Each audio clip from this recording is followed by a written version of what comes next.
Praise God. Hallelujah. Thank you, Jesus. Thank you, Jesus. Thank you, Jesus. Hallelujah. നന്ദിയോട് സ്തോത്രം, നന്ദിയോട് സ്തോത്രം, നന്ദിയോട് സ്തോത്രം, നന്ദിയോട് സ്തോത്രം. ഇമ്മട്ടുമുദവിന എബിനേസരേ, ഇനിയും കാത്തിടുവാ. ഇമ്മട്ടുമുദവിന എബിനേസരേ, ഇനിയും കാത്തിടുവാ. ഉലകിലെ ഇരിക്കും അവനെ വിട എൻ ദേവൻ പെരിയവരേ. இந்த உலகிலே இருக்கும் அவனை விட என் தேவன் பெரியவரே. இரத்தக்கோட்டைக்குள்ளே நான் நுழைந்து விட்டேன், இனி எதுவும் அணுகாது, எந்த தீங்கும் തീണ്ടാത്. പരിശുദ്ധനായ ദൈവമേ, സ്വർഗീയ കർത്താവേ, നല്ല പ്രഭാതത്തിനായി സ്തോത്രം ചെയ്യുന്നു. ഈ ആഴ്ചയുടെ അവസാന പകലും ഈ പ്രഭാതം കണ്ട് സന്തോഷിക്കുവാൻ കർത്താവ് നൽകിയ നല്ല കൃപയ്ക്കായി സ്തോത്രം. ഞങ്ങൾ വിട്ടുപോയ ഓരോ ദിനരാത്രങ്ങളിലും ദൈവത്തിൻ്റെ സാന്നിധ്യവും കൃപയും ഞങ്ങളോട് കൂടെ ഉണ്ടായിരുന്നു. കർത്താവ്, ഈ ഒരു വർഷത്തിൻ്റെ അവസാന മാസത്തിൽ ഞങ്ങൾ അടുക്കുമ്പോൾ കർത്താവെ, ഈ 11ാം മാസവും കർത്താവിൻ്റെ സാന്നിധ്യം ഞങ്ങൾക്ക് അനുഭവിപ്പാൻ എന്ന കൃപയ്ക്ക് സ്തോത്രം.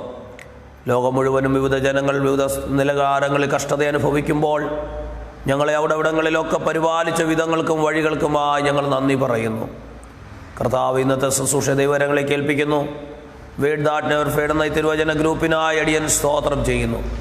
നാളിതുവരെയും ഈ ഗ്രൂപ്പിൽ ശുശ്രൂഷിക്കുവാൻ ദൈവം ഒരുക്കിയ അവസരത്തിനായി സ്തോത്രം. കർത്താവിൻ്റെ ദാസൻ പാസ്റ്റർ ജിബിൻ അവരുകളെ ഓർത്ത് സ്തോത്രം ചെയ്യുന്നു. തൻ്റെ കുടുംബത്തെയും ശുശ്രൂഷകളെയും കർത്താവ് ധാരാളമായി മാനിക്കുമാറാകണമേ എന്ന് പ്രാർത്ഥിക്കുകയാണ്. അതുപോലെ ഈ ഗ്രൂപ്പിൻ്റെ ഓരോ അംഗങ്ങൾക്കായി പ്രാർത്ഥിക്കുന്നു. പ്രത്യേകമായി തുടർമാനമായി ലൈവിൽ വാച്ച് ചെയ്യുന്ന ദാസിമാർക്കായി സ്തോത്രം ചെയ്യുന്നു. ശുശ്രൂഷിക്കുന്നവരുണ്ട്, അവരെയൊക്കെ ദൈവം സഹായിച്ചാട്ടെ. ഇന്നത്തെ ശുശ്രൂഷയിലും ദൈവ സാന്നിധ്യം ഉണ്ടാകണം. കൃപയിൽ ഞങ്ങളെ മറയ്ക്കണം. തിരുനാമത്തെ മഹത്വപ്പെടുത്തണം. പ്രാർത്ഥന കേട്ടതിനായി സ്തോത്രം. അടിയനെയും താഴ്ത്തുന്നു, സമർപ്പിക്കുന്നു.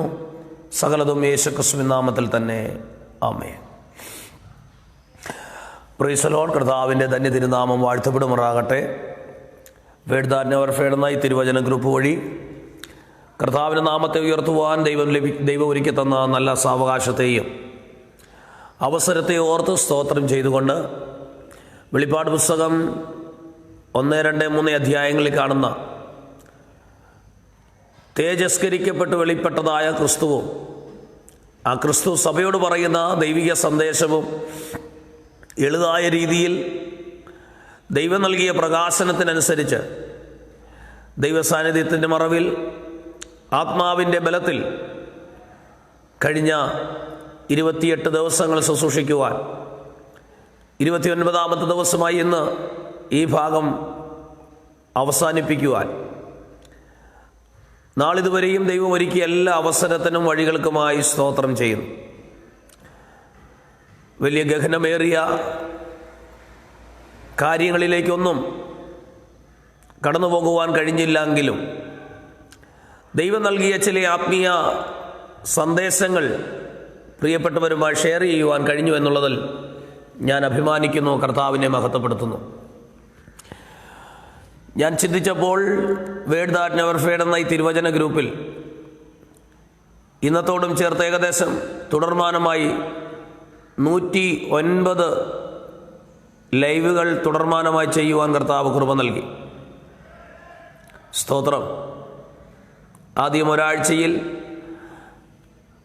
ദൈവത്തിൻ്റെ ബലമുള്ള കൈക്കീഴിൽ താണിരിപ്പീൻ എന്നുള്ള വചനത്തെ അടിസ്ഥാനമാക്കിയും അതിനുശേഷം ദീർഘമായ 64 ദിവസങ്ങൾ അപ്പോസ്തല പ്രവൃത്തിയുടെ 74 ദിവസം അപ്പോസ്തല പ്രവൃത്തിയുടെ പുസ്തകത്തെക്കുറിച്ചും അതിനുശേഷമുള്ള ഈ ദിവസങ്ങളിൽ വെളിപ്പാട് പുസ്തകത്തിലെ സഭകളെക്കുറിച്ചും ധ്യാനിക്കുവാൻ കർത്താവ് കൃപ നൽകി. എൻ്റെ വാത്സല്യ പ്രിയപ്പെട്ടവർ പലരും ഈ ലൈവിൽ തുടർമാനമായി ആത്മീയ സപ്പോർട്ടായും ഒരുമിച്ച് കൂടെ നിന്നു എല്ലാവരോടുമുള്ള സ്നേഹവും വന്ദനവും അറിയിക്കുന്നു.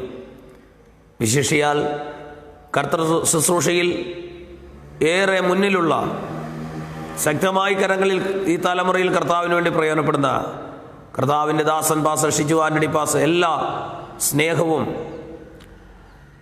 സ്തോത്രം കൈത്താങ്ങൽ നൽകി കൂടെ നിന്ന തൻ്റെ നല്ല മനസ്സിനെ ഓർത്ത് ഞാൻ കർത്താവിന് സ്തോത്രം ചെയ്യുകയും കർത്താവ് അതിനു വേണ്ടിയൊക്കെയുള്ള പ്രതിഫലങ്ങൾ നൽകുമാറാകട്ടെ എന്ന് പ്രാർത്ഥിക്കുകയും ആഗ്രഹിക്കുകയും ചെയ്യുന്നു. എൻ്റെ മാതാപിതാക്കൾ, സഹോദരങ്ങൾ പലരും ഈ ലൈവിലൊപ്പമുണ്ടായിരുന്നു. എല്ലാവരെയും ഓർത്ത് ഞാൻ സ്തോത്രം ചെയ്യുന്നു. ഇന്ന് നമ്മൾ ഈ ഭാഗം അവസാനിപ്പിക്കുമ്പോൾ എൻ്റെ ഒറ്റ ലക്ഷ്യം, ഈ ലൈവുകളിൽ കൂടെയൊക്കെ ചില വ്യക്തി ജീവിതങ്ങൾക്കെങ്കിലും ആത്മീയ വർധന വരുന്നുവെങ്കിൽ, ചിലർക്കെങ്കിലും ആത്മീയ പ്രചോദനമാകുന്നുവെങ്കിൽ ഈ ശുശ്രൂഷ കൊണ്ട് ഞാൻ ധന്യനാകുന്നു. കർത്താവിൻ്റെ നാമത്തെ ഞാൻ മഹത്വപ്പെടുത്തുന്നു. ശ്രേഷ്ഠതയും പുകഴ്ചയും യോഗ്യതകളും ഒന്നും പറയാനില്ലാതിരുന്ന എന്നെ ഈ ഒരു ശുശ്രൂഷ പരമേൽപ്പിച്ച സർവശക്തനായ ദൈവത്തിന് ഞാൻ നന്ദി പറയുക. സ്തോത്രം. കഴിവുള്ളവരും പാണ്ഡിത്യമുള്ളവരും വചനം നല്ലവണ്ണം പഠിപ്പിക്കുന്നവരുമായ അനേകരുള്ളപ്പോൾ എളിയവനായ എനിക്ക് ഇങ്ങനെ ലഭിക്കപ്പെട്ട നല്ല അവസരം കർത്താവിനെ മഹത്വപ്പെടുത്തുവാൻ ഞാൻ വിനിയോഗിക്കുന്നു. ഇതിൽ നിന്നും എനിക്കൊരു കാര്യം മനസ്സിലായത്, സ്തോത്രം, ദൈവത്തിന് ആരെയും തൻ്റെ ഹിതത്തിനു വേണ്ടി ഉപയോഗിക്കുവാൻ കഴിയും. സ്തോത്രം. അത് മാനുഷികമായ നിലയിൽ മനുഷ്യൻ കാണുന്ന ഒരു ക്വാളിഫിക്കേഷൻ്റെയും അടിസ്ഥാനത്തിലല്ല, അതിനപ്പുറം സമർപ്പണത്തോടുള്ള ബന്ധത്തിൽ, ശുശ്രൂഷയോടുള്ള ആത്മാർത്ഥതയോടുള്ള ബന്ധത്തിൽ നിൽക്കാൻ തയ്യാറായാൽ ദൈവത്തിൻ്റെ പ്രവർത്തികൾ വെളിപ്പെടുമെന്ന് അനുഭവിക്കുവാൻ കഴിഞ്ഞു. ഈ ഗ്രൂപ്പിന് അഡ്മിൻ പാസ്റ്റർ ജിബിൻ അവറുകൾ കാണിച്ച നല്ല മനസ്സിനെ ഓർത്ത് ഞാൻ കർത്താവിന് നന്ദി പറയുന്നു. പ്രിയ ദൈവദാസനോടുള്ള ഹൃദയംഗമായ നന്ദി ഈ ലൈവിൽ ഞാൻ ഓർപ്പിക്കുന്നു. ഇന്ന് നമ്മൾ ലവോദിക്ക സഭയോടുള്ള കർത്താവിൻ്റെ അവസാനത്തെ ആ സന്ദേശം പറഞ്ഞ് നമ്മളിവിടെ അവസാനിപ്പിക്കുകയാണ്. അതിലേക്ക് പ്രവേശിക്കുന്നതിന് മുമ്പ് ഒരിക്കൽ കൂടി എല്ലാവർക്കുമുള്ള സ്നേഹവും നന്ദിയും അറിയിച്ചുകൊണ്ട് തുടർന്നും പ്രാർത്ഥിക്കുക. പ്രാർത്ഥനയിൽ നമുക്ക് തുടരാം. കർത്താവ് നമ്മളെ ധാരാളമായി അനുഗ്രഹിക്കുമാറാകട്ടെ. നമുക്ക് വെളിപ്പാട് പുസ്തകത്തിലേക്ക് കടന്നു വരാം. 3-ാം അധ്യായം 20-ാം വാക്യം. ഞാൻ വാതിൽക്കൽ നിന്ന് മുട്ടുന്നു. ആരെങ്കിലും എൻ്റെ ശബ്ദം കേട്ട് വാതിൽ തുറന്നാൽ ഞാൻ അവൻ്റെ അടുക്കൽ ചെന്ന് അവനോടും അവൻ എന്നോടും കൂടെ അത്താഴം കഴിക്കും. സ്തോത്രം. കർത്താവിൻ്റെ ഒരു നിലപാടാണ് നമുക്കിവിടെ കാണുവാൻ കഴിയുന്നത്. ഞാൻ വാതിൽക്കൽ നിന്ന് മുട്ടുന്നു. എവിടെയാണ്? ലവോദിക്ക സഭയുടെ വാതിൽക്കൽ നിന്ന് കർത്താവ് മുട്ടുകയാണ്. ആരെങ്കിലും വാതിൽ തുറന്നാൽ ഞാൻ അകത്ത് പ്രവേശിക്കും, ഞാൻ അവനോടും അവൻ എന്നോടും കൂടെ അത്താഴം കഴിക്കും. സ്തോത്രം. ഇത് കർത്താവിൻ്റെ ഒരു നിലപാടാണ്. എന്ന് പറഞ്ഞാൽ കർത്താവ് അങ്ങനെ, സ്തോത്രം, എല്ലാവരും മാനസാന്തരപ്പെടണം, എല്ലാവരും രക്ഷിക്കപ്പെടണം എന്നുള്ളത് കൽപ്പനയാണ്. എങ്കിലും കർത്താവ് ആരെയും നിർബന്ധിച്ച്, സ്തോത്രം, നമ്മുടെ സ്തോത്രം രീതിയിൽ പറഞ്ഞാൽ ഇടിച്ചു കയറിപ്പോകുന്ന ദൈവമല്ല. സ്തോത്രം. അനുവാദമില്ലാതെ പ്രവേശിക്കുന്ന ദൈവമല്ല. പിശാചിനെ കുറിച്ച് പറയുന്നു, സാത്താനെ കുറിച്ച് പറയുന്നു, അറുക്കുവാനും മുടിക്കുവാനും മോഷ്ടിപ്പാനും അവൻ വരുന്നു. ആരെ വിഴുങ്ങേണ്ടുന്നു എന്നുള്ള ഭാവത്തോടെ സിംഹം പോലെ ചുറ്റിത്തിരിയുന്നു ലോകം മുഴുവനും. എന്നാൽ കർത്താവിനെ സംബന്ധിച്ച് പറയുന്നു, അവൻ വാതിൽക്കൽ നിന്ന് മുട്ടുന്നു. ആർക്കെങ്കിലും തുറക്കുവാൻ മനസ്സുണ്ടെങ്കിൽ, സ്തോത്രം, ആർക്കെങ്കിലും എന്നോടുകൂടെ ആ സഹിത്വം അനുഭവിക്കുവാൻ മനസ്സുണ്ടെങ്കിൽ ഞാൻ അകത്ത് പ്രവേശിക്കും, ഞങ്ങൾ ഒരുമിച്ച് അത്താഴം കഴിക്കും. ഞാൻ അതിനെക്കുറിച്ച് 1-2 കാര്യം വിശദീകരിക്കുന്നതിന് മുമ്പ്, ലവോദിക്ക സഭയിൽ ഇപ്പോൾ കർത്താവിൻ്റെ സ്ഥാനം അകത്തല്ല, പുറത്താണ്. സ്തോത്രം. ഐശ്വര്യവാനാണ്, ധനവാനാണെന്ന് പറഞ്ഞ സഭ ഒന്നിനും കുറവില്ലെന്ന് പറയുന്ന സഭ, സ്തോത്രം, എല്ലാം ഉണ്ടെന്ന് പറയുന്ന സഭ. പക്ഷേ ആ സഭയ്ക്ക് ഇപ്പോൾ സഭയുടെ നാഥന് സ്ഥാനമില്ല. സഭയുടെ നാഥൻ ഇപ്പോൾ സഭയ്ക്ക് പുറത്താണ്. സ്തോത്രം. സഭയുടെ ബിൽഡിങ്ങിന്റെ പ്രൗഢിയോ അവിടെ കൂടുന്ന ജനത്തിന്റെ സാമ്പത്തിക ഭദ്രതയോ അല്ലെങ്കിൽ അവരുടെ സ്റ്റാറ്റസോ അവരുടെ സമൂഹത്തിലെ സ്ഥാനങ്ങളോ മാനങ്ങളോ അല്ല ഒരു സഭയെ ഉന്നതമാക്കുന്നത്. ഒരു സഭയെ ഉയർന്ന സഭയായും ശക്തമായ സഭയായും മാറ്റുന്നത് ആ സഭയിൽ സർവശക്തനായ ദൈവത്തിന്റെ സാന്നിധ്യം എത്രമാത്രം ഉണ്ടെന്നുള്ളതിന്റെ അടിസ്ഥാനത്തിലാണ്. സ്തോത്രം. സഭയുടെ ബിൽഡിങ്ങിന്റെ പണിക്ക് വേണ്ടി മുടക്കിയ മുതലിന്റെ അടിസ്ഥാനത്തിലല്ല ആ സഭ വലിയ സഭ. അവിടെ എത്ര അംഗങ്ങളുണ്ടെന്നുള്ള അടിസ്ഥാനത്തിലല്ല ആ സഭ വലിയ സഭ. ഒരു സഭ വലുതാകണമെങ്കിൽ വലിയവനായ ദൈവത്തിന്റെ സാന്നിധ്യം ആ സഭയ്ക്ക് പുറത്തല്ല, ആ സഭയ്ക്ക് അകത്ത് ഉണ്ടായിരിക്കണം. ആ സഭയ്ക്കകത്ത് ദൈവ സാന്നിധ്യമുള്ള സഭ ഒരുപക്ഷെ ബിൽഡിംഗ് എന്ന് പറയുവാൻ പോലും ഒരു കൂരയില്ലാത്ത അവസ്ഥയായിരിക്കാം. അവിടെ കൂടുന്നവർക്ക് ഒരുപക്ഷെ ഒരു നേരത്തെ ആഹാരത്തിന് വേണ്ടി ബുദ്ധിമുട്ടുന്നവരായിരിക്കാം. എന്നാൽ എൻ്റെ കാഴ്ചപ്പാടിലും വചനത്തിൻ്റെതായ വെളിച്ചത്തിലും ഞാനൊരു കാര്യം പറയുന്നു, ആ സഭയാണ് വലിയ സഭ.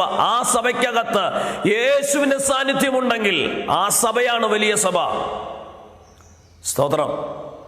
ഇവിടെ അരുമനാഥന്റെ സ്ഥാനം പുറത്ത്.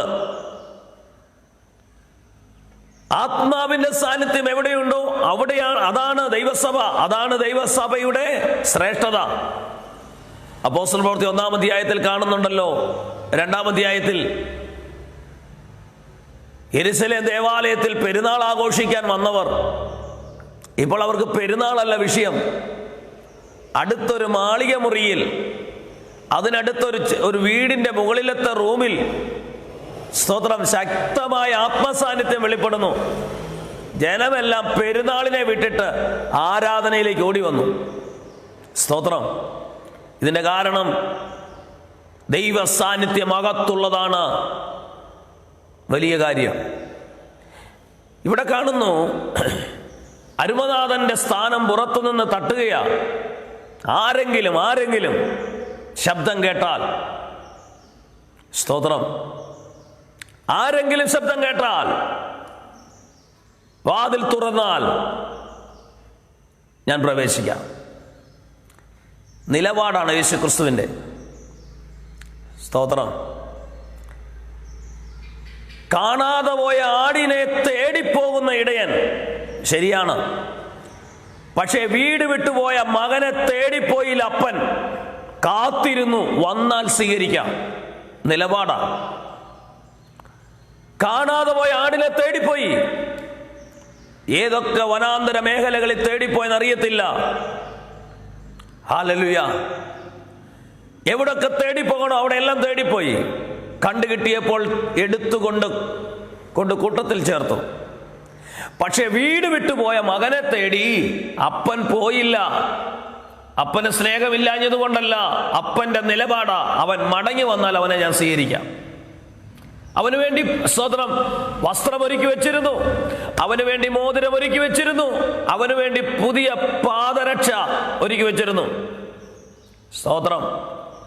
എന്ന് പറഞ്ഞാൽ അവന്റെ, സ്തോത്രം, എൻ്റെ ചിന്തയിൽ പറഞ്ഞാൽ അവൻ ഇടുന്ന ചെരുപ്പിന്റെ ഇഞ്ചു പോലും അറിഞ്ഞ് അവന് വേണ്ടി പാദരക്ഷ ഒരുക്കി വെച്ചിരുന്നു അപ്പൻ. അപ്പന്റെ നിലപാടാ അത്. സ്തോത്രം. പിന്മാറിപ്പോയവന് വേണ്ടി കാത്തിരിക്കും ദൈവം, മടങ്ങി വന്നാൽ സ്വീകരിക്കും. സ്തോത്രം. ഒരു പാപിയെ തേടി യേശു പോകുന്നു, പിന്മാറ്റക്കാരനെ തേടി യേശു വെയിറ്റ് ചെയ്യുന്നു. തട്ടുകയാണ്. ആരെങ്കിലും തുറന്നാൽ ഞാൻ പ്രവേശിക്കും.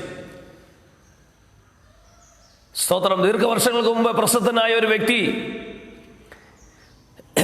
ഈ ഭാഗം വായിച്ചിട്ട് അദ്ദേഹം ഒരു ചിത്രരചന നടത്തി, ഒരു പടം ക്യാൻവാസിൽ വരച്ചു.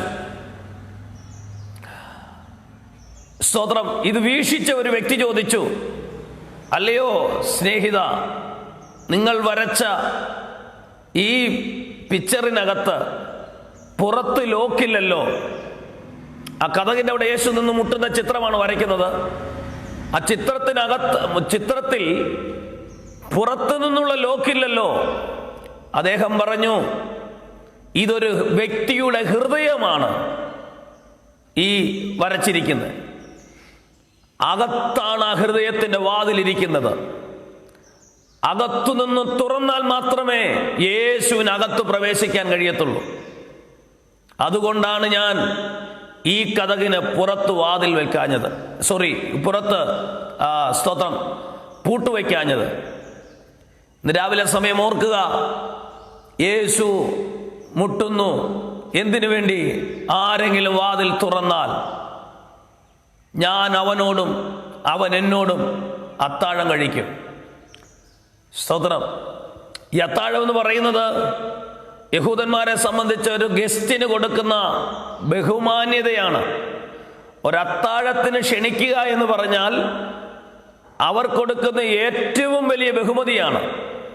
സ്തോത്രം. ഒരു വ്യക്തിയെ തങ്ങളുടെ വീട്ടിൽ അത്താഴത്തിന് സ്തോത്രം ക്ഷണിക്കുന്നത്, ഭക്ഷണത്തിന് ക്ഷണിക്കുന്നത്. യേശു പറയുന്നു, ഞാൻ അതായത് അവരുടെ ആ ആഴമേറിയ സ്തോത്രം ബന്ധത്തെ കാണിക്കുകയാണ്. ആഴമേറിയ സ്തോത്രം ആ ബന്ധത്തിന്റെ അടിസ്ഥാനം വെളിപ്പെടുത്തുകയാണ്. കർത്താവ് പറയുന്നു, ആരെങ്കിലും വാതിൽ മുട്ടുന്ന ഈ ശബ്ദം കേട്ടിട്ട് വാതിൽ തുറക്കാൻ മനസ്സ് വെച്ചാൽ ഞാൻ അവനോടും അവൻ എന്നോടും അത്താഴം കഴിക്കും. സ്തോത്രം. ഇന്ന് രാവിലെ സമയം നമ്മൾ ചിന്തിക്കണം. നമ്മൾ അകത്ത് പ്രാർത്ഥന നടക്കുന്നുണ്ട്, അലവോദിക്ക സഭയിൽ ആരാധനയുണ്ട്, സ്തോത്രമുണ്ട്, എല്ലാമുണ്ട്. പക്ഷേ സ്തോത്രം, ആ വ്യക്തിയുടെ അകത്ത്, ആ സഭയ്ക്കകത്ത് അരുമനാഥന് സ്ഥാനമുണ്ടോ? സ്തോത്രം.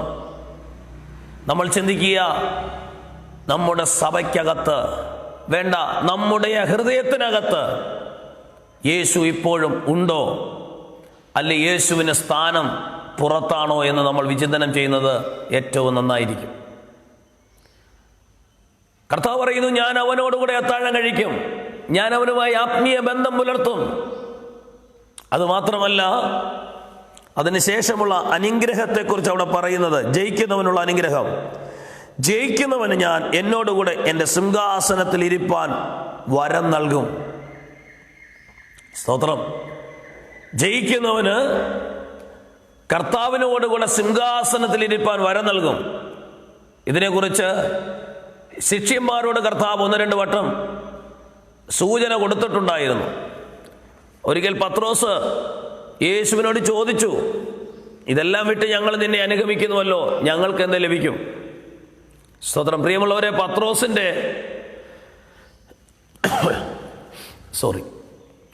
പത്രോസ് ആത്മശക്തി പ്രാപിക്കുന്നത് വരെയും പത്രോസിന്റെ ചിന്താഗതി, യേശുവിനെ പിൻപറ്റിയാൽ എനിക്കെന്തോ ലഭിക്കും, ഇതിനകത്തു നിന്നും എനിക്കെന്ത് ബെനിഫിറ്റാ ഉള്ളത്, ഇതാണ് പത്രോസിന്റെ ചിന്താഗതികൾ.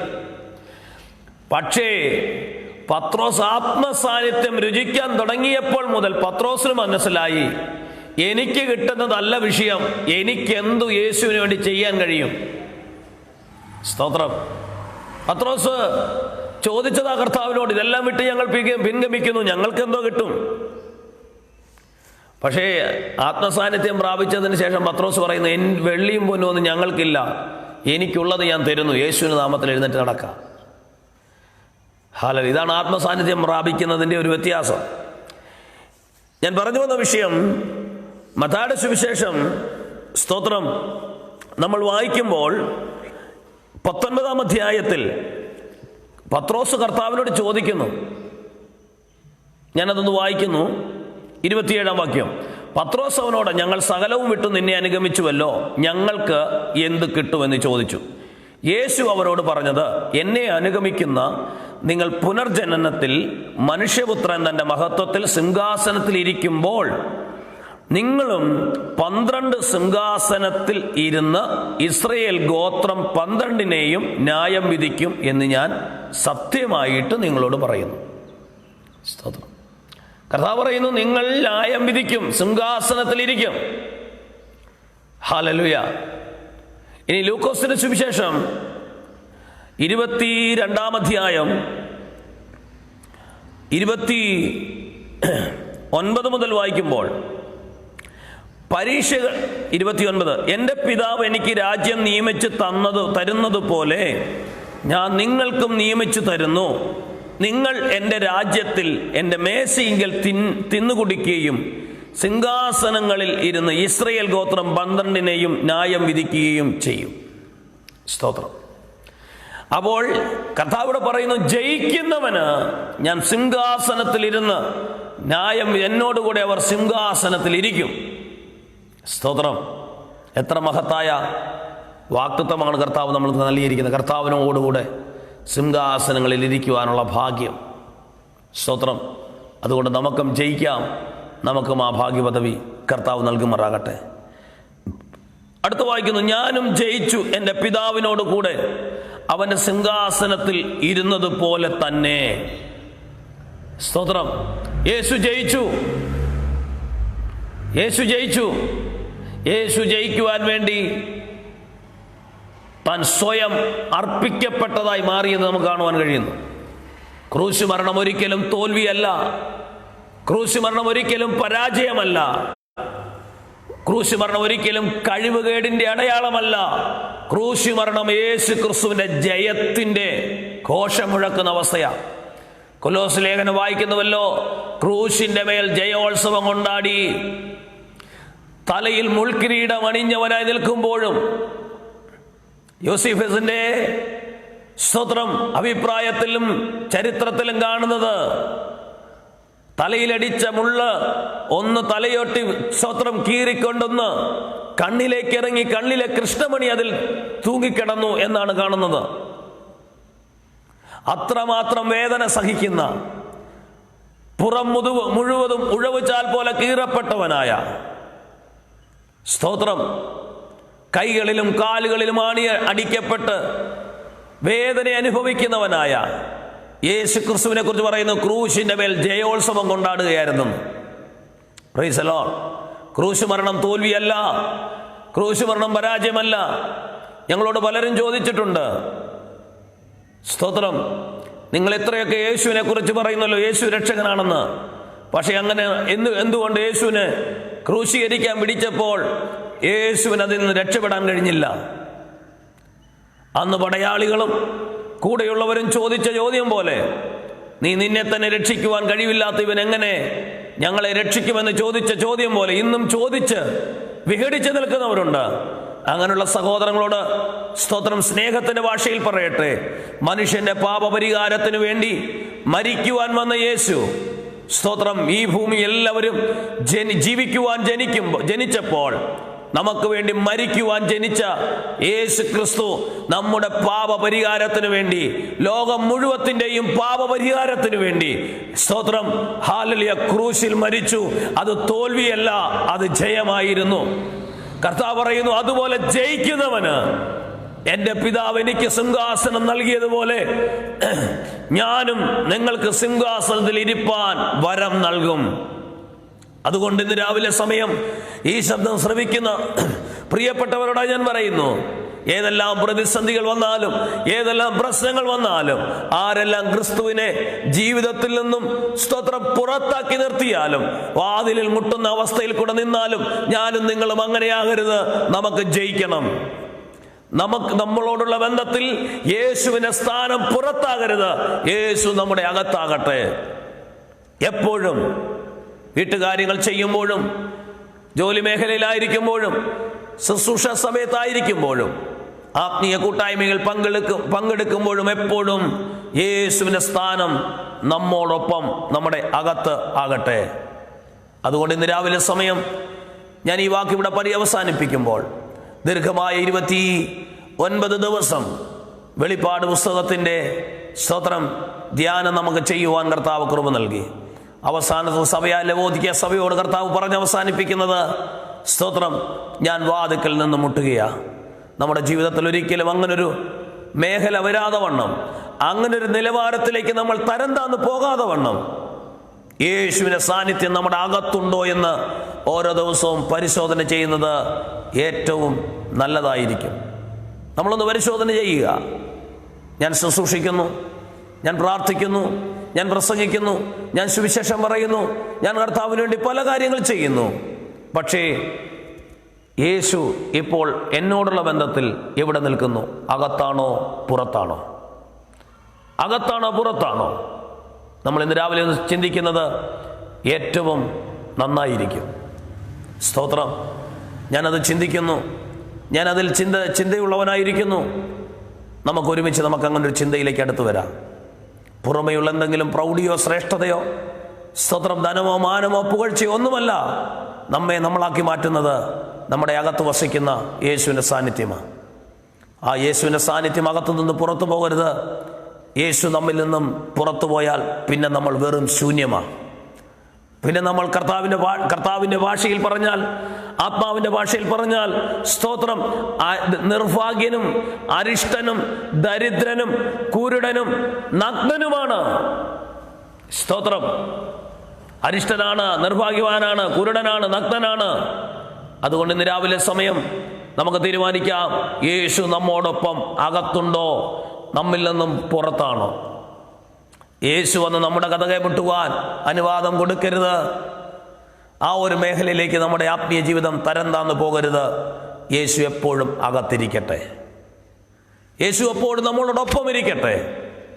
സ്തോത്രം. എവിടെ പോയാലും ഏത് ചെയ്താലും യേശുവിൻ്റെ സ്ഥാനം നമ്മുടെ ഉള്ളിലാകട്ടെ.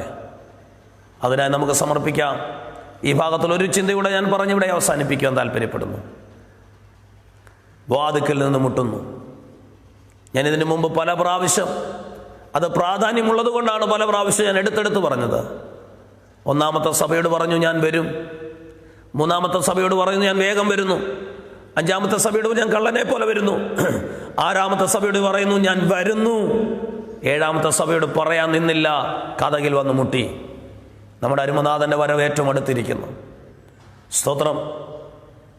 യോഹന്നാൻ സ്നാപകനെ കുറിച്ച് ഇങ്ങനൊരു പദം യോഹന്നാൻ സ്നാപകന്റെ ജനനത്തിന് മുമ്പ് പറയപ്പെട്ടത് എൻ്റെ ഓർമ്മയിൽ വരുന്നത് കൊണ്ട്, ആത്മാവെന്നെ അത് ഹേമിക്കുന്നത് കൊണ്ട് ഞാൻ ആ കാര്യം ഒന്ന് പറയുന്നു. ലൂക്കോസിന്റെ സുവിശേഷം 1-ാം അധ്യായം 17-ാം വാക്യം, അവൻ അപ്പന്മാരുടെ ഹൃദയങ്ങളെ മക്കളിലേക്കും വഴങ്ങാത്തവരെ നീതിമാന്മാരുടെ ബോധത്തിലേക്കും തിരിച്ചും കൊണ്ട് ഒരുക്കമുള്ള ഒരു ജനത്തെ കർത്താവിന് വേണ്ടി ഒരുക്കുവാൻ അവന് മുമ്പായി ഏലിയാവിൻ്റെ ആത്മാവോടും ശക്തിയോടും കൂടെ നടക്കും. അവിടെ പറയുന്ന ഒരു പദപ്രയോഗം, ഒരുക്കമുള്ള ഒരു ജനത്തെ ഒരുക്കിയെടുക്കുവാൻ. യേശു ക്രിസ്തുവിന്റെ 1-ാമത്തെ വരവിന് മുമ്പ് ഒരുക്കമുള്ള ഒരു ജനത്തെ ഒരുക്കിയെടുക്കുവാൻ യോഹന്നാൻ സ്നാപകന്റെ മേലൊരു ശുശ്രൂഷ ദൈവം നിയോഗിച്ചിട്ടുണ്ടായിരുന്നു എങ്കിൽ, യോഹന്നാൻ സ്നാപകൻ അതിനുവേണ്ടി ചെയ്തുവെങ്കിൽ, ഈ തലമുറയിൽ ശുശ്രൂഷിക്കുന്ന അഭിഷക്തന്മാരെ, ഈ തലമുറയിൽ ജീവിക്കുന്ന ദൈവദാസനെ, ദൈവദാസിയെ, ഹല്ലേലൂയ, നിങ്ങൾ ചിന്തിക്കുക, നമ്മുടെ ദൗത്യവും അത് മാത്രമാണ്. കർത്താവിന്റെ വരവിന് വേണ്ടി ഒരുക്കമുള്ള ഒരു ജനത്തെ ഒരുക്കിയെടുക്കുക.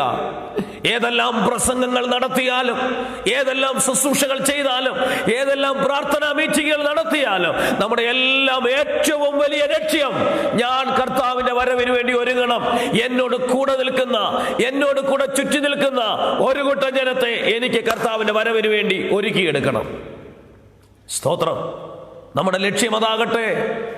അന്ന് യോഹന്നാൻ സ്നാപകന ശുശ്രൂഷ ചെയ്തുവെങ്കിൽ, യേശു ക്രിസ്തുവിന്റെ ഹല്ലേലൂയ സ്തോത്രം, ഹല്ലേലൂയ സ്തോത്രം, ഈ ഭൂമിയിലേക്കുള്ള 1-ാമത്തെ വരവിന് മുമ്പ് ഒരുക്കുവാൻ ഒരു യോഹന്നാൻ സ്നാപകൻ ആവശ്യമായിരുന്നുവെങ്കിൽ, യേശു ക്രിസ്തുവിന്റെ 2-ാമത്തെ വരവിന് തൊട്ടു മുമ്പ് ജീവിക്കുന്ന ഞാനും നിങ്ങളും ഒരുക്കമുള്ള ഒരു ജനത്തെ ഒരുക്കുവാൻ നമ്മുടെ ജീവിതത്തെ നമുക്കൊന്ന് മാറ്റിവെക്കാമോ? അതിനുവേണ്ടി അധ്വാനിക്കുവാൻ, അതിനുവേണ്ടി പ്രാർത്ഥിക്കുവാൻ, അതിനുവേണ്ടി ഉപവസിക്കുവാൻ, അതിനുവേണ്ടി സ്തോത്രം, ഏതെല്ലാം മേഖലകളിൽ പോകണമോ, ഏതെല്ലാം മരുഭൂമിയിൽ ജീവിക്കണമോ, ഏതെല്ലാം തരത്തിൽ കൂടെയുള്ള നിലവാരത്തിൽ നിൽക്കണമോ, നമ്മൾ തയ്യാറായിക്കൊണ്ട് കർത്താവിന് വേണ്ടി നിന്നാൽ ഒരു കാര്യം ഉറപ്പാണ്, നമ്മൾ ഒരുങ്ങാം, മറ്റുള്ളവരെ നമുക്കൊരുക്കാം. ഈ ലൈവ് ശുശ്രൂഷകളുടെയും എല്ലാം ലക്ഷ്യം അതാണ്. എന്നെ സംബന്ധിച്ച് ഞാനതാ പറയുന്നത്. ഒറ്റ ലക്ഷ്യമേ ഉള്ളൂ, യേശുവിനെ ജനമറിയണം. അറിഞ്ഞവർ യേശുവിൻ്റെ വരവിന് വേണ്ടി 24 മണിക്കൂറും ഒരുക്കമുള്ളവരായിരിക്കണം. സ്തോത്രം. നിത്യത നഷ്ടപ്പെട്ടാൽ, കർത്താവിൻ്റെ വരവിങ്കൽ കൈവിടപ്പെട്ടു പോയാൽ, അല്ല നമ്മൾ ശരിയായ ഒരു ആത്മീയ ജീവിതത്തിൽ കർത്താവുമായി ബന്ധം പുലർത്താതെ ജീവിക്കുമ്പോൾ തന്നെ നമ്മുടെ ജീവൻ നമ്മളെ വിട്ട് പിരിഞ്ഞാൽ പിന്നീടൊരു ചാൻസ് ഇല്ല. ഞാൻ പലപ്പോഴും ശുശ്രൂഷയിൽ നിൽക്കുമ്പോൾ അവർ ആ ജനത്തോട് ചോദിക്കുന്ന ഒരു ചോദ്യമുണ്ട്: നിങ്ങൾ എന്തിനു വേണ്ടിയാണ് യേശുവിനെ പിൻഗമിക്കുന്നത്? പലരും പല അഭിപ്രായം പറയും. യേശു സത്യദൈവമായതുകൊണ്ട് ഞങ്ങൾ പിൻഗമിക്കുന്നു. ചിലർ പറയുന്നു ഞങ്ങളുടെ വിഷയങ്ങൾക്ക് പരിഹാരം യേശു തരുന്നത് കൊണ്ട് ഞങ്ങൾ യേശുവിനെ പിൻഗമിക്കുന്നു. എന്നാൽ ആ കൂട്ടത്തിൽ ചില പിതാക്കളോ ചുരുക്കം ചിലരോ പറയും യേശു ക്രിസ്തുവിൽ കൂടിയുള്ള മാത്രമാണ് നിത്യരക്ഷ, അതുകൊണ്ടാണ് ഞങ്ങൾ യേശുവിനെ പിൻപറ്റുന്നത്. അതാണ് വെളിപ്പാട്. ആ ഒരു സത്യം അറിഞ്ഞ് ജീവിച്ചാൽ മാത്രമേ ക്രിസ്തീയ ജീവിതം നമുക്ക് ജയകരമായി ജീവിച്ച് പൂർത്തീകരിക്കുവാൻ കഴിയത്തുള്ളൂ.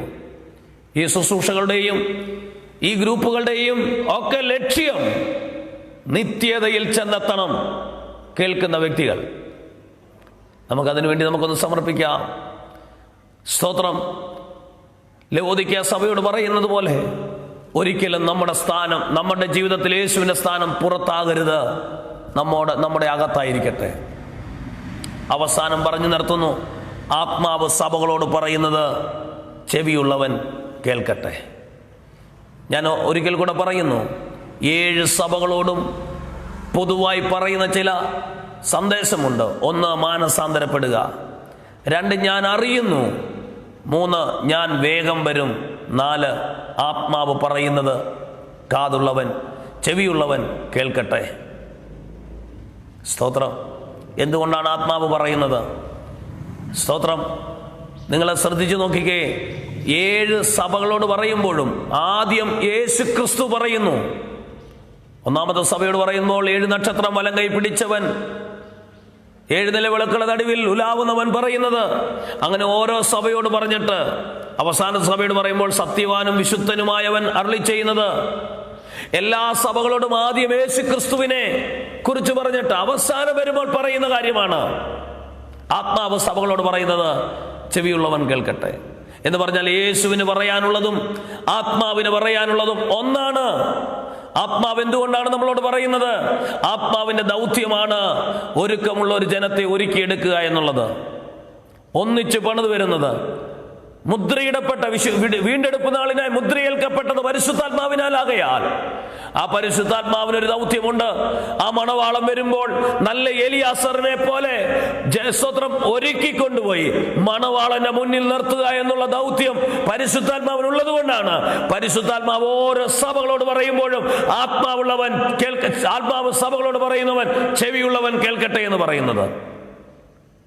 നമുക്ക് ഈ പഠനം അവസാനിപ്പിക്കുമ്പോൾ എൻ്റെ ഹൃദയത്തിൻ്റെ ആഴത്തിൽ നിന്ന് ഞാൻ പറയുന്ന ഒരു കാര്യം, പരിശുദ്ധാത്മാവ് പറയും നമുക്ക് കേൾക്കാം. മനസ്സ് കഠിനപ്പെടണ്ട. അവരെ നോക്കി ഇവരെ നോക്കി, ആ സഭയെ നോക്കി ഈ സഭയെ നോക്കി, ആ വ്യക്തിയെ നോക്കി അവരങ്ങനെ ചെയ്യുന്നു ഇവരിങ്ങനെ ചെയ്യുന്നു, ദയവായി നമ്മൾ അവരെ ഇവരെ ഒന്നും നോക്കി നമ്മുടെ ജീവിതം നശിപ്പിക്കണ്ട. ആത്മാവ് പറയുന്നത് നമുക്ക് കേൾക്കാം, വചനപ്രകാരം ജീവിക്കാം, കർത്താവിന് വരവിന് വേണ്ടി നമുക്കൊരുങ്ങാം, മറ്റുള്ളവരെ നമുക്ക് ഒരുക്കാം. അതിന് ഈ സന്ദേശങ്ങൾ സഹായകരമായി തീരട്ടെ എന്ന് ഒരിക്കൽ കൂടെ ഞാൻ ആത്മാർത്ഥമായി പ്രാർത്ഥിച്ചും പ്രബോധിപ്പിച്ചും കൊണ്ട് സ്തോത്രം. യേശുവിൻ്റെ വരവ് ഏറ്റവും അടുത്തിരിക്കുന്നു. വരുമെന്ന് പറഞ്ഞവൻ, വേഗം വരുമെന്ന് പറഞ്ഞവൻ, കള്ളനെ പോലെ വരുമെന്ന് പറഞ്ഞവൻ, വരുന്നു എന്ന് പറഞ്ഞവൻ അവസാനത്തെ സഭയോട് വാണിങ്ങിന് നിന്നില്ല, കതകിൽ വന്ന് മുട്ടി. ആരെങ്കിലും കേട്ടാൽ, സ്തോത്രം, ആരെങ്കിലും കേട്ടാൽ എന്ന് പറഞ്ഞാൽ ഒരു വീട്ടിൽ വന്ന് കതകിൽ തട്ടിയാൽ പലരും പല ജോലിയിലായിരിക്കാം. ഒരുപക്ഷെ എല്ലാവരും അത് കേട്ടത് വരരുതില്ല. ആരെങ്കിലും കേട്ടാൽ നമുക്ക് കേൾക്കുവാനുള്ള കാതുകളോടുകൂടെ നമുക്ക് ജീവിക്കാം. ഒരു നിമിഷം സമർപ്പിക്കാം. ഈ ദിവസങ്ങളിൽ ശുശ്രൂഷിക്കപ്പെട്ട വചനങ്ങൾ അനേകർക്ക് അനുഗ്രഹമാകുന്നു എന്ന് ഞാൻ വിശ്വസിക്കുന്നു. നമുക്കൊരു നിമിഷം കണ്ണുകളടച്ച് ദൈവത്തോട് പ്രാർത്ഥിക്കാം. പരിശുദ്ധനായ ദൈവമേ, സ്വർഗീയ പിതാവേ, നല്ല സമയത്തിനായി സ്തോത്രം ചെയ്യുന്നു. കർത്താവ്, ഈ ആഴ്ചയുടെ അവസാന ദിവസം ദീർഘമായ 29 ദിവസങ്ങളിൽ വെളിപ്പാട് പുസ്തകത്തിലെ വചനങ്ങൾ ഞങ്ങൾക്ക് അല്പമായി ധ്യാനിക്കുവാൻ കഴിവിൻ്റെ അടിസ്ഥാനത്തിലോ വിദ്യാബഹുത്വത്തിൻ്റെ അടിസ്ഥാനത്തിലോ അല്ല, ആത്മാവിൻ്റെ പ്രകാശനത്തിൻ്റെ അടിസ്ഥാനത്തിൽ ചില കാര്യങ്ങൾ ആത്മീയ വളർച്ചയ്ക്കും നിത്യതയ്ക്ക് വേണ്ടി ഞങ്ങളെ ഒരുക്കുന്നതിനു വേണ്ടിയും ധ്യാനിക്കുവാൻ കൃപ നൽകി. അടിയനും അതിനുള്ള കൃപ നൽകിയല്ലോ. യാതൊരു ശ്രേഷ്ഠതയും ഇല്ലാതിരുന്ന അടിയനും ഈ ഒരു മകൻ പദവി നൽകിയ ദൈവകൃപയ്ക്കായി സ്തോത്രം ചെയ്യുന്നു. ഈ ഗ്രൂപ്പിൻ്റെ എല്ലാ പ്രിയപ്പെട്ടവർക്കായി സ്തോത്രം. കർത്താവിൻ്റെ ദാസൻ പാസ്റ്റർ ജിബിന് വേണ്ടി പ്രാർത്ഥിക്കുന്നു. കർത്താവ് തൻ്റെ കുടുംബത്തിന് വേണ്ടിയും തൻ്റെ കർത്താവ് ശുശ്രൂഷയ്ക്ക് വേണ്ടിയും പ്രാർത്ഥിക്കുന്നു. ഈ ലൈവിൽ തുടർമാനമായി വാച്ച് ചെയ്ത എല്ലാ പ്രിയപ്പെട്ടവർക്കായി സ്തോത്രം. കർത്താവേ, മാതാപിതാക്കൾ, സഹോദരങ്ങൾ, ദൈവദാസന്മാരെല്ലാവരെയും അനുഗ്രഹിച്ച് പ്രാർത്ഥിക്കുന്നു. ഇന്ന് പകലിൽ കേട്ട വചനം പോലെയും ഞങ്ങൾ ഒരുങ്ങുവാൻ, മറ്റുള്ളവരെ ഒരുക്കുവാൻ കർത്താവേ അങ്ങ് അവിടുന്ന് കൃപ ചെയ്യണമേ. അതിനായി ശുശ്രൂഷകളെല്ലാം ഉതകട്ടെ എന്ന് ഞങ്ങളും തിരുക്കരങ്ങൾ ഏൽപ്പിച്ച് പ്രാർത്ഥിക്കുന്നു. എല്ലാ മഹത്വം അങ്ങേക്ക്. പ്രാർത്ഥന കേട്ടതിനായി സ്തോത്രം ചെയ്യുന്നു. യേശു ക്രിസ്തുവിൻ്റെ വിലയേറിയ നാമത്തിൽ തന്നെ ആമേൻ. Praise the Lord. ഈ വചനങ്ങളാൽ സ്വർഗ്ഗം നമ്മളെ സഹായിക്കുമാറാകട്ടെ. നാളിതുവരെയും വേഡ് ദാറ്റ് നെവർ ഫേഡ് എന്ന തിരുവചന ഗ്രൂപ്പിൽ കൂടെ ഞാൻ ഓർപ്പിച്ചതുപോലെ 109 ദിവസത്തോളം തുടർമാനമായി ദൈവവചനം ശുശ്രൂഷിക്കുവാൻ കർത്താവ് കൃപ നൽകി. അതിനുള്ള സാവകാശവും അവസരവും സ്വാതന്ത്ര്യവും നൽകിയ കർത്താവിൻ്റെ ദാസൻ പാസ്റ്റർ ജിബിനോടുള്ള, ഈ ഗ്രൂപ്പിനോടുള്ള ഹൃദയംഗമായ നന്ദിയും സ്നേഹവും ഞാൻ അറിയിക്കുന്നു. ഞാൻ ഒത്തിരി ബഹുമാനിക്കുന്ന കർത്താവിൻ്റെ ദാസന്മാർ, pastor Shiju Peter, pastor Shiju Antony, കർത്താവിൻ്റെ ദാസന്മാർ, സ്തോത്രം, സഹോദര തുല്യം സ്നേഹത്തോടുകൂടെ കൂടെ നിന്ന് ആത്മീയ സപ്പോർട്ടുകൾ നൽകി, സ്തോത്രം, ഉത്തേജനം, ഒരു സപ്പോർട്ടറായി നിന്ന് എല്ലാ കാര്യങ്ങളിലും സ്തോത്രം ഇത് അനേകർക്ക് പ്രയോജനമായി തീരുവാൻ അവർ ഷെയർ ചെയ്യുകയും പ്രാർത്ഥിക്കുകയും കൈത്താങ്ങൾ നൽകുകയും ഉപദേശങ്ങൾ നൽകുകയും ഒക്കെ ചെയ്തു. അവരോടുള്ള പ്രത്യേകമായ നന്ദിയും സ്നേഹവും ഞാൻ ഈ സമയം ഓർപ്പിക്കുന്നു. എൻ്റെ മാതാപിതാക്കൾ, സഹോദരങ്ങൾ സ്തോത്രം ഈ ലൈവിലുണ്ട്. അവരെല്ലാവരെയും ഓർത്ത് ഞാൻ സ്തോത്രം ചെയ്യുന്നു. ചെന്നൈയിൽ നിന്നും പ്രിയ സഹോദരി സാലിബിച്ചു കുടുംബം, സ്തോത്രം, എൻ്റെ മൂത്ത സഹോദരിയാണ്. ആലളിയ ഈ ശുശ്രൂഷയിൽ ഏറ്റവും കൈത്താങ്ങൾ നൽകുന്ന സ്തോത്രം എൻ്റെ വാത്സല്യ സഹോദരി ഓർത്തുകൊണ്ട് ഞാൻ കർത്താവിനെ മഹത്വപ്പെടുത്തുന്നു. അതുപോലെ തുടർമാനമായി കണ്ടുകൊണ്ടിരുന്നതാണ് സ്തോത്രം എൻ്റെ പിതാവും മാതാവും. അതുപോലെ തന്നെ സ്തോത്രം ജയലക്ഷ്മി സഹോദരി, പ്രിയ രാജുചാൻ, ഇങ്ങനെയുള്ള അനേകർ ഇപ്പോഴല്ലെങ്കിൽ പിന്നീട് ഇത് തുടർമാനമായി കണ്ടുകൊണ്ട് പലരും ഫോൺ ചെയ്യാറുണ്ട്. പലരും അതിനെ ആ ശുശ്രൂഷയിൽ വിടുതൽ നന്മകൾ പ്രാപിച്ചവരുണ്ട്. അവരെല്ലാവരെയും ഓർത്ത് ഞാൻ സ്തോത്രം ചെയ്യുന്നു. കർത്താവ് നമ്മെല്ലാവരും ധാരാളമായി അനുഗ്രഹിക്കട്ടെ. പലപ്പോഴും ശാരീരികമായ ബുദ്ധിമുട്ടുകളും പ്രകൃതിയുടേതായ പ്രയാസങ്ങൾ മുഖാന്തരമുള്ള അസ്വസ്ഥതകളും ഒക്കെ ഉണ്ടായപ്പോഴും ശുശ്രൂഷയിൽ തുടരുവാൻ കർത്താവ് കൃപ നൽകി. ഒരിക്കൽ പോലും ശുശ്രൂഷയെ സ്തോത്രം ഒരു ലൈവല്ലേ, ഇന്നില്ലെങ്കിൽ കുഴപ്പമില്ല എന്നുള്ള ഒരു ചിന്താ മനോഭാവത്തോടെ ഒരിക്കലും ഇരിക്കുവാൻ കഴിഞ്ഞിട്ടില്ല. സ്തോത്രം, കഴിവതും 2-3 ദിവസം സ്തോത്രം മുടങ്ങിയതല്ലാതെ ബാക്കി എല്ലാ ദിവസങ്ങളിലും ശുശ്രൂഷിക്കുവാൻ കർത്താവ് അടിയനും ആരോഗ്യം, കൃപയും ബലവും നൽകി. നിങ്ങളുടെ എല്ലാവരുടെയും പ്രാർത്ഥനയാണ്. ഒരിക്കൽ കൂടെ നന്ദിയും സ്നേഹവും കടപ്പാടും അറിയിച്ചു കൊള്ളുന്നു. നിങ്ങളുടെ പ്രാർത്ഥനയിൽ ഞങ്ങളെയും ഓർക്കുക. കർത്താവിൻ്റെ ശുശ്രൂഷയിൽ തുറന്നും വർദ്ധിച്ചു വരണം. കർത്താവ് ഞങ്ങളെക്കുറിച്ച് ഉദ്ദേശിക്കുന്ന ആ നിലവാരത്തിൽ ഞങ്ങൾ കുടുംബമായി വളരണം. അതുമാത്രമേ ഉള്ളൂ ഞങ്ങളുടെ ആഗ്രഹം. കർത്താവിൻ്റെ നാമം മഹത്വപ്പെടണം. ഞാൻ ഓർപ്പിച്ചതുപോലെ ഏത് ശുശ്രൂഷയുടെയും അടിസ്ഥാനം സ്തോത്രം ഈ ഭൂമിയിൽ എന്തെങ്കിലും ശ്രേഷ്ഠമോ നന്മയോ മാന്യതയോ ഉയർച്ചയോ ബഹുമാനമോ സ്തോത്രം ഒന്നുമല്ല. ഒറ്റ ലക്ഷ്യം, കർത്താവിൻ്റെ നാമത്തെ ഉയർത്തണം. കർത്താവിൻ്റെ വരവിന് വേണ്ടി ഒരു കൂട്ടം ജനം ഒരുങ്ങണം. അതുകൊണ്ട് നമുക്കും ഒരുങ്ങാം. കർത്താവിൻ്റെ വരവ് ഏറ്റവും അടുത്തിരിക്കുന്നു. ആ കർത്താവിൻ്റെ വരവെങ്കിൽ നമുക്കൊരുമിച്ച് എടുക്കപ്പെടുവാൻ ദൈവം കൃപ നൽകട്ടെ. അല്ല, ഈ ഭൂമിയിൽ നമുക്ക് ആയുസ് എത്രമാത്രമുണ്ടോ അതുവരെയും നിത്യതയെ ഉറപ്പാക്കിക്കൊണ്ട് വിശുദ്ധ ജീവിതം നയിച്ചുകൊണ്ട് ദൈവഭയത്തിൽ മുന്നോട്ട് പോകാമെന്നുള്ള ആഹ്വാനത്തോടെയും പ്രബോധനത്തോടെയും പ്രാർത്ഥനയോടെയും സ്തോത്രം, ഹല്ലേലൂയ, ഞാൻ എൻ്റെ വാക്കുകൾക്ക് വിരാമം കുറിക്കുന്നു. എല്ലാവരെയും കർത്താവ് ധാരാളമായി അനുഗ്രഹിക്കുമാറാകട്ടെ. ആമേൻ.